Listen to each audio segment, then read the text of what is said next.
Shalom, mis amigos. Les saludo en la paz y en el nombre de nuestro Señor y Mesías Jesucristo. Espero que estén avanzando juntamente con nosotros en esta edificación en el tiempo que llevamos desde la Pascua hasta el Pentecostés. Ya falta menos de 2 semanas para esa cita especial que Dios ubicó en su calendario para que nosotros, su pueblo, lo que esperamos en Él, sepamos guiarnos y caminar a su ritmo. Recuerden que estamos de camino hacia la plenitud de vida en el Espíritu que el Señor nos prometió cuando nos dijo: yo he venido para darles vida y vida abundante. Hoy vamos a compartir una historia que está en el libro del Éxodo, capítulo 17, del versículo 8 hasta el versículo 16, y le vamos a poner los amalecitas vienen. Acompáñenme. Los amalecitas vinieron a Refidim y atacaron a los israelitas. Entonces Moisés le ordenó a Josué: escoge alguno de nuestros hombres y sal a combatir a los amalecitas. Mañana yo estaré en la cima de la colina con la vara de Dios en la mano. Josué siguió las órdenes de Moisés y le presentó batalla a los amalecitas. Por su parte, Moisés, Aarón y Hur subieron a la cima de la colina. Mientras Moisés mantenía los brazos en alto, la batalla se inclinaba en favor de los israelitas, pero cuando los bajaba, se inclinaba en favor de los amalecitas. Cuando Moisés se le cansaron los brazos, tomaron una piedra y se la pusieron debajo para que se sentara en ella. Luego Aarón y Hur le sostuvieron los brazos, uno al izquierdo y otro al derecho. Y así Moisés pudo mantenerlos firmes hasta la puesta del sol. Fue así como Josué derrotó al ejército amalecita a filo de espada. Entonces el Señor le dijo a Moisés: pon esto por escrito en un rollo de cuero para que se recuerde y que lo oiga bien Josué. Yo borraré por completo bajo el cielo todo rastro de los amalecitas. Moisés edificó un altar y lo llamó: el Señor es mi estandarte. Y exclamó: echa mano del estandarte del Señor. La guerra del Señor contra Amalec será de generación en generación. Los amalecitas fueron a Refidim a atacar, a mostrarle hostilidad al pueblo de Israel. ¿Quiénes eran estos amalecitas? Pues eran una tribu nómada. Lo que tenían en particular era que tanto ellos como los israelitas tenían un pariente en común. Eran descendientes de Isaac.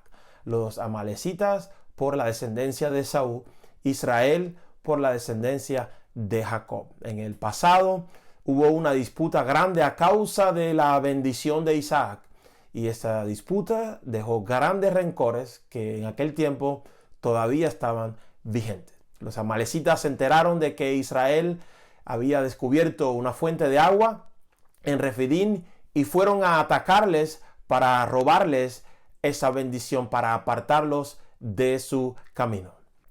Los amalecitas tenían una estrategia específica de batalla. Podemos leer en Deuteronomio capítulo 25, versículos 17 y 18. Recuerda lo que te hicieron los amalecitas después de que saliste de Egipto. Cuando estabas cansado y fatigado, salieron a tu encuentro y atacaron por la espalda a todos los rezagados. No tuvieron temor de Dios. Los amalecitas atacaban en la retaguardia, donde estaban los ancianos, las recién paridas, las embarazadas, los enfermos.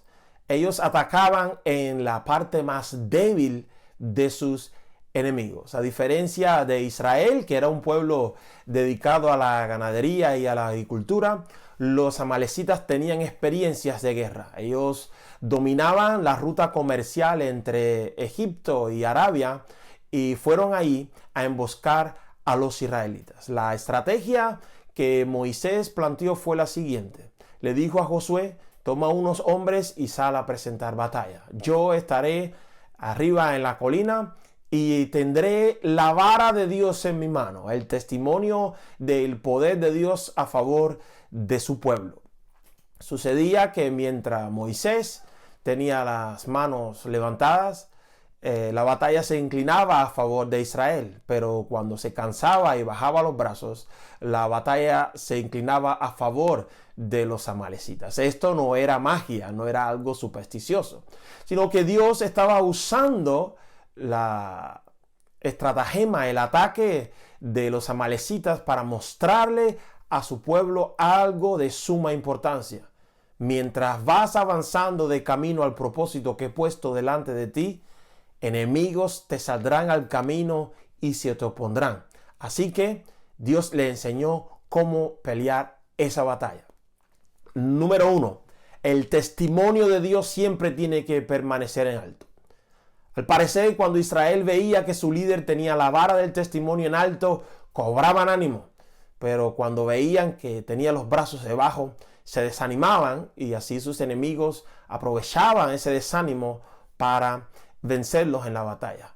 Dios le estaba mostrando a su pueblo que siempre que el testimonio de su palabra y de sus acciones, su pueblo lo mantenga en alto, las batallas se inclinarán a su favor. Segundo, hay que pelear en equipo. En lo que unos estaban en el campo de batalla con la espada en la mano junto a Josué, otros estaban levantando en alto el testimonio de Dios, y otros ayudaban al líder cuando se cansaba para poder alzar sus brazos. Aún los mejores líderes, los más capacitados, también se agotan, se cansan. Por eso, la asistencia de equipo de trabajo capaz es de suma importancia para que todo el pueblo de Dios en general pueda obtener la victoria. Y número 3, las batallas del pueblo de Dios han de ser peleadas en la fe. Fue cuando Moisés pudo sostener con firmeza la vara de Dios en alto que a la puesta del sol Israel obtuvo la victoria. Interesantemente, en el hebreo, la misma palabra que se usa para decir que Moisés sostuvo la vara con firmeza es la misma palabra que define la fe. Y esto muestra que la batalla ha de ser peleada, la victoria solamente se obtiene mediante la fe. Al terminar, Moisés levanta un altar y le puso Jehová Nisi. Esto significa Jehová es mi estandarte, es mi bandera. Bajo su dirección, bajo su liderazgo, es que su pueblo obtiene las victorias. En la aplicación mesiánica vamos a leer un pasaje que está en el Evangelio según Juan, capítulo 20, a partir del versículo 19 y hasta el 22. Al atardecer de aquel primer día de la semana, estando reunidos los discípulos a puerta cerrada por temor a los judíos, entró Jesús y, poniéndose en medio de ellos, los saludó. La paz sea con ustedes. Dicho esto, les mostró las manos y el costado. Al ver al Señor, los discípulos se alegraron. La paz sea con ustedes, repitió Jesús. Como el Padre me envió a mí, así yo los envío a ustedes. Acto seguido, sopló sobre ellos y les dijo, reciban el Espíritu Santo. Los discípulos del Señor estaban reunidos a puerta cerrada porque tenían miedo a los judíos. Interesantemente, nuevamente los parientes estaban oponiéndose porque no estaban de acuerdo en que ellos estaban disfrutando la bendición del Mesías. A pesar de todas las experiencias que ellos habían tenido con el Señor, aún temían. ¿Por qué aún temían? Porque no habían comprobado todavía el testimonio de la resurrección del Maestro. Ellos todavía no habían sido testigos de que la vara de Isaí ya había sido levantada de entre los muertos. Una vez que el Señor estuvo con ellos y confirmó el testimonio de su resurrección, la Escritura nos cuenta que su miedo se transformó en alegría. Pero el Señor no terminó su historia con ellos ahí, sino que les dijo, así como el Padre me envió a mí, yo los envío a ustedes. En otras palabras, ustedes no pueden quedarse aquí encerrados en este lugar de seguridad por temor a sus oponentes. Yo los he comisionado para que salgan a dar testimonio de todo lo que han oído y lo que han visto. Ese es vuestro llamamiento. Por lo tanto, el Mesías también le enseña a sus discípulos cómo enfrentar a sus oponentes. La buena noticia fue que esas palabras que el Señor dijo tenían un significado muy profundo. Él les dijo, así como el Padre me envió a mí, yo los envío a ustedes. ¿Qué significa esto? Pues acto seguido dice que sopló sobre ellos y les dijo, reciban el Espíritu Santo. Es decir, que así como el Padre lo envió a él en el poder del Espíritu, así él enviaba a sus discípulos en el poder del mismo Espíritu. Esto lo podemos comprobar en Lucas capítulo 4, del versículo 14 hasta el 19. Jesús regresó a Galilea en el poder del Espíritu y se extendió su fama por toda aquella región. Enseñaba en las sinagogas y todos lo admiraban. Fue a Nazaret, donde se había criado, y un sábado entró en la sinagoga, como era su costumbre. Se levantó para hacer la lectura y le entregaron el libro del profeta Isaías. Al desenrollarlo, encontró el lugar donde está escrito: el Espíritu del Señor está sobre mí, por cuanto me ha ungido para anunciar buenas nuevas a los pobres. Me ha enviado a proclamar libertad a los cautivos y dar vista a los ciegos, a poner en libertad a los oprimidos, a pregonar el año del favor del Señor. De esta misma manera, el Señor Jesús envía a los suyos en el poder del Espíritu a dar testimonio de lo que Dios estaba haciendo. Luego, Él les instruyó: quédense en Jerusalén, no salgan hasta que sean revestidos con el poder de lo alto, hasta que sean bautizados con el Espíritu Santo. La mayoría de los discípulos fue obediente y después de recibir la plenitud del Espíritu en aquella festividad, salieron a dar testimonio con todo poder y autoridad de lo que el Mesías había hecho en sus vidas. Este es el testimonio que queda registrado. Hechos capítulo 4, del versículo 1 hasta el 14. Mientras Pedro y Juan le hablaban a la gente, se les presentaron los sacerdotes, el capitán de la guardia del templo y los saduceos. Estaban muy disgustados porque los apóstoles enseñaban a la gente y proclamaban la resurrección que se había hecho evidente en el caso de Jesús. Prendieron a Pedro y a Juan y, como ya anochecía, los metieron en la cárcel hasta el día siguiente.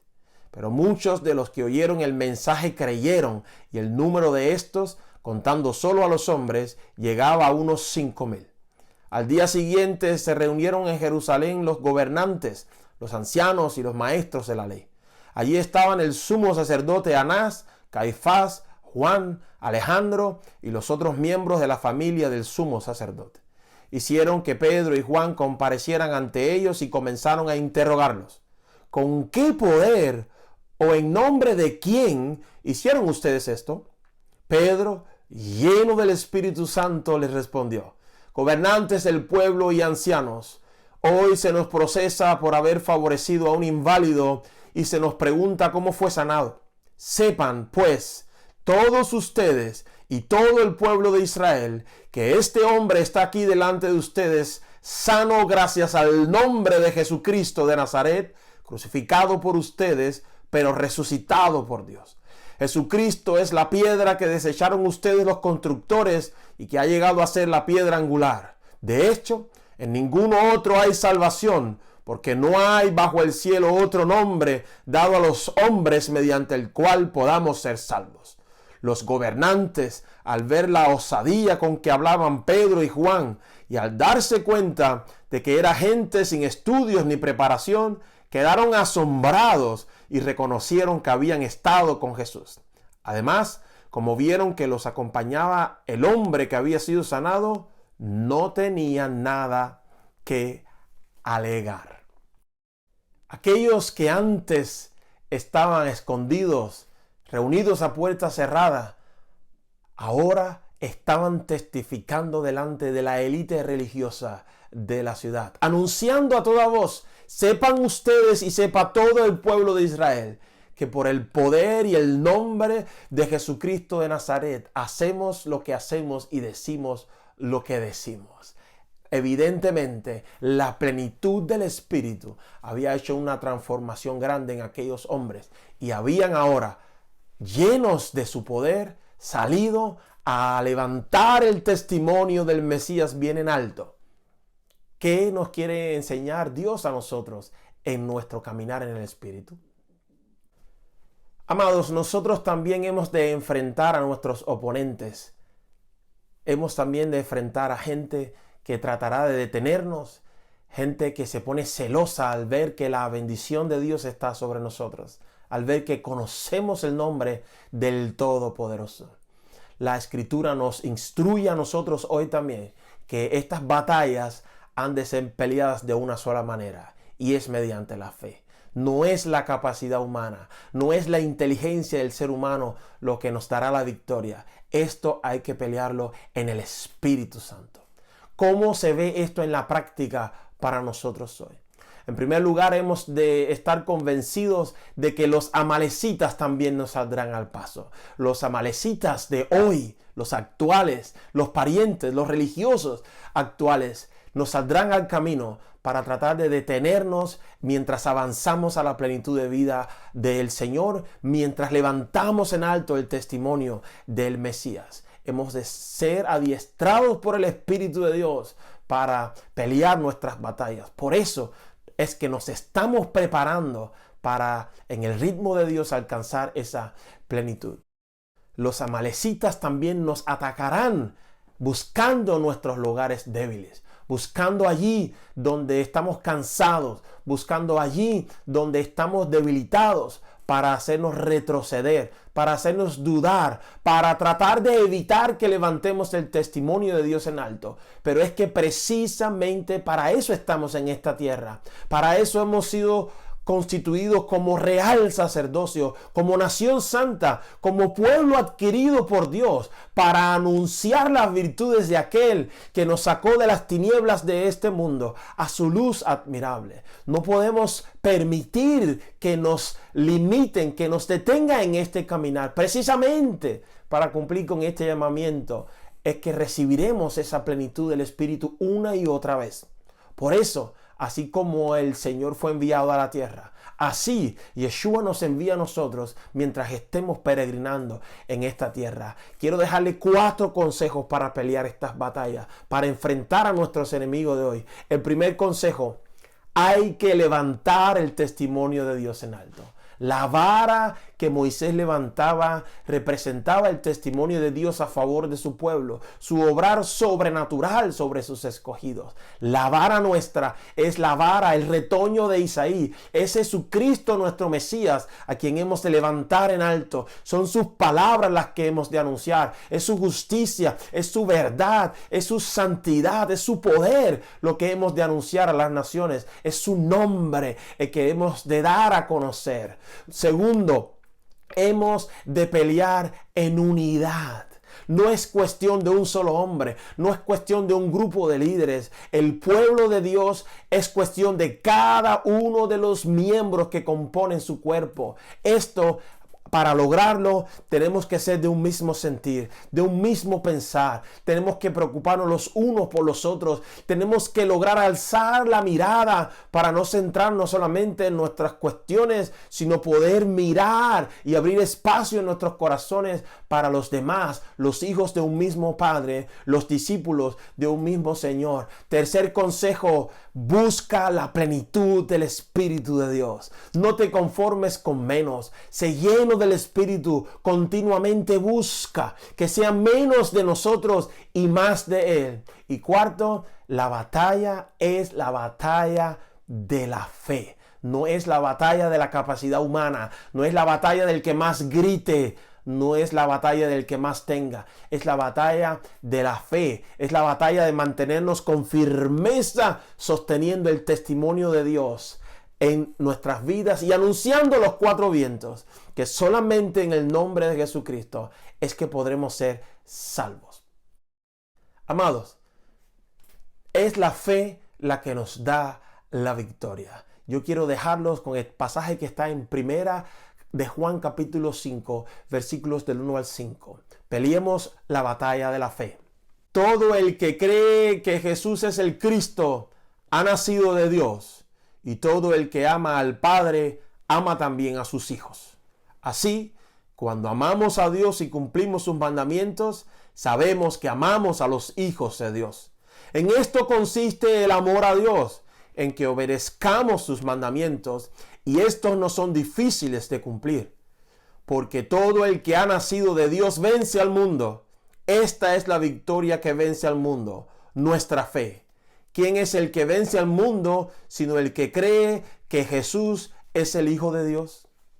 Yeshua, Jesucristo, es el Hijo de Dios. Esa es nuestra proclamación, pero el que le ama, ama también a los otros hijos de Dios. Peleemos la batalla, ganemos la victoria contra los amalecitas. Para eso, que el Señor te bendiga y te guarde.